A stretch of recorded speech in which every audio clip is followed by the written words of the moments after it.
the streetcar is in everybody's mind. And Steve Jensen, who started as an intern with the city of Omaha in 1972 when I was 3,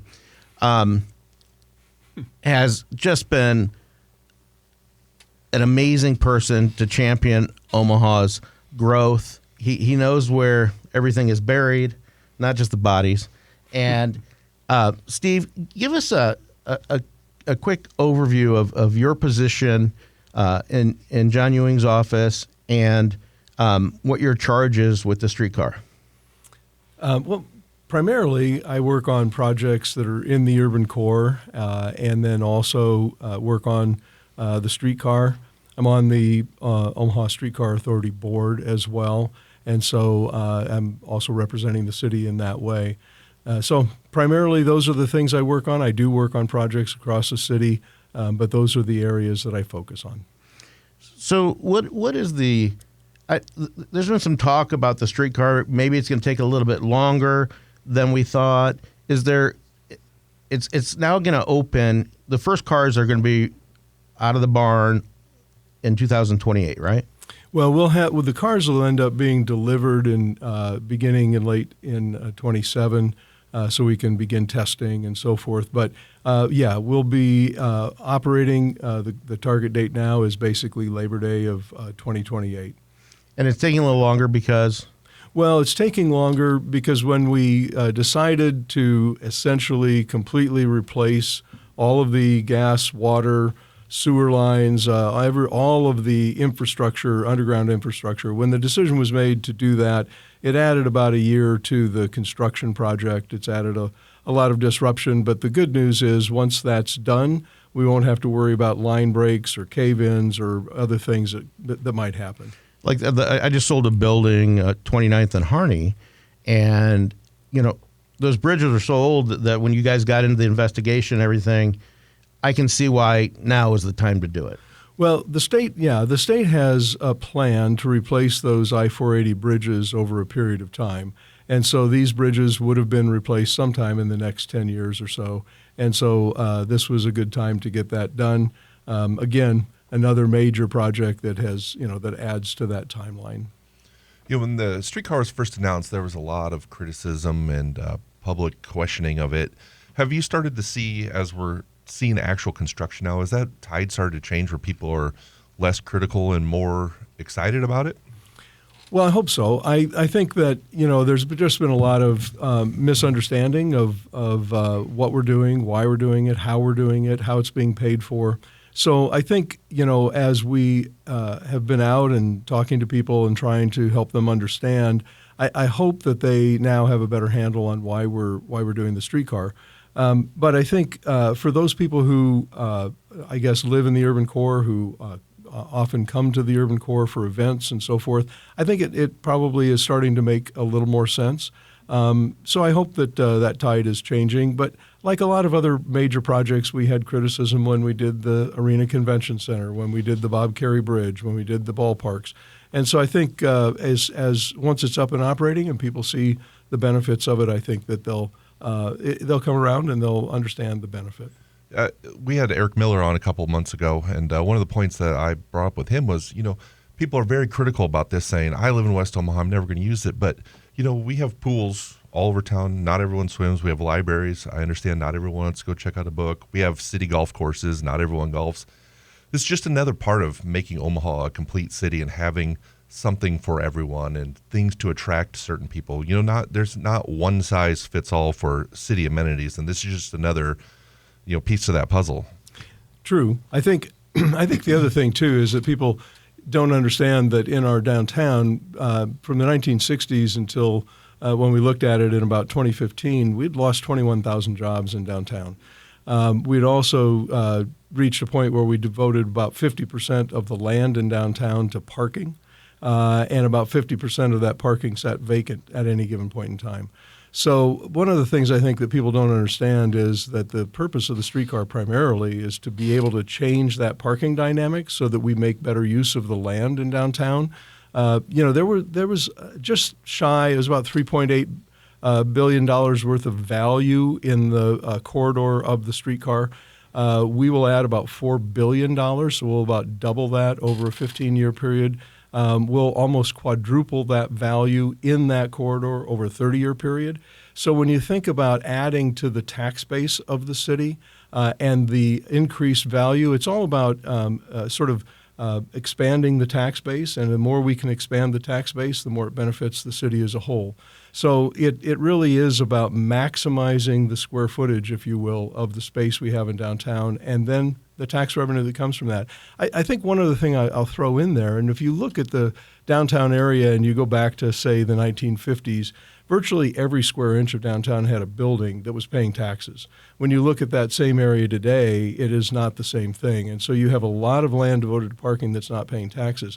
That's not only a bad thing for the city and the county and so forth, but when you think about it, the school district, the OPS school district, is the biggest recipient of property taxes. So being able to quadruple the tax base in that downtown area without adding a lot of kids will really be a benefit to OPS as much as anybody else. What is are we within budget?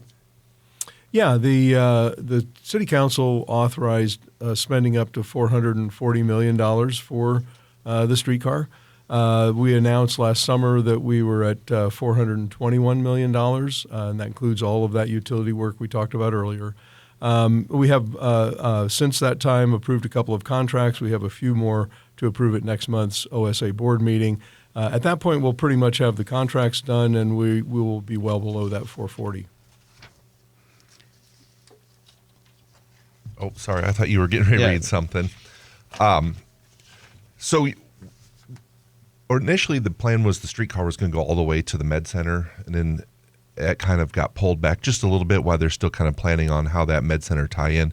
Do you have an update on that, or is that still in the works or still in planning? Yeah, we're continuing to talk with the Med Center and looking at ways in which we could extend it to the Med Center. We think that's important in terms of being able to make that connection. The Med Center folks would also like to do that. Of course, the way we're funding it is through the increased development and the increased taxes that come from that new development. Med Center doesn't pay property taxes, so that gives us a little different twist. So we're looking at ways that we might be able to finance that extension, and we're talking to them about how we might do that. I guess I never thought about that part of it, where the TIF would not apply to the Med Center, so that makes a little more sense. Right. So, makes it a little more challenging. Yes. Steve, how certain are you that the streetcar will not add more cost to the city? The city is budgeted. Well, we had originally projected, had hired a company to do projections for the development along the route of the streetcar over a 15-year period. They projected about $2 billion in total over a 15-year period. We already have over $1.3 billion worth of projects in the pipeline, over 3,200 housing units. We have already seen a tremendous amount of development, which we knew we would see. At the rate that we are going, we project now that we will have $4 billion worth of development along the route over that 15-year period. That actually generates almost $1 billion in additional property tax revenue. It's enough to finance about $550 million in bonds. And as I said, we're only using about $440 for the streetcar. And so, yes, we're well on track in terms of development and how we would pay for it. So there's no money coming from property outside that corridor. There's no citywide tax rate increase or taxes being used. Only the multifamily and commercial properties within 7 blocks of the streetcar itself. Those are the only properties that are paying for the streetcar. And so basically, if you don't own an office building or an apartment complex within 7 blocks of the streetcar, you're not paying for it. And there's a lot of accomplished developers that have stepped up, a lot of them local, that these are expensive projects. They understand what they're doing. The bond council, the people that handle TIF with the city of Omaha, Bridget Hadley, who is awesome and has been doing it for a long time. It's amazing because people don't realize that if we don't have a strong urban core, we don't have anything. And you've gone to cities, and you've seen some of that in Denver and a bunch of other cities where you have a lot of empty office buildings, and people are shying away. They're building things outside the urban core where, First National did it with their tower and some of their other buildings, and now Mutual of Omaha has stepped up. And these could have been a lot less than $600 million to build that tower if it was a campus out west or anywhere. And good stakeholders realize that we need employees, we need everybody down there, and the streetcar is kind of what ties it all together. Correct. Yeah. I think, as you mentioned, when cities reach the point at which they can't expand at the edge, which Omaha will do in about 2050, you have a fixed tax base. And when you have that fixed tax base, but you have aging infrastructure that's requiring more and more money, and your taxable value on that property is not going up as quickly as it did when it was new, you really don't have much of a choice. You have to go back to that urban core area where you can increase the value and basically bake a bigger pie to help pay for the costs that you have. So absolutely, it's critical that we revitalize and continue to grow in our urban core because we'll reach a point where we can't expand at the edge and capture that value. Absolutely. Thanks for that. Let's switch gears a little bit. But speaking of the urban core, what are your takes, Steve, on that Cumming Street corridor and what you've seen it over the last 20 years? Yeah, it's just incredible. I mean, if you go back 20 years or more ago, I mean, it was really a truck route and it was a route to the airport, and you saw some industrial uses, and that's completely changed now. So now it becomes a great front door for Creighton.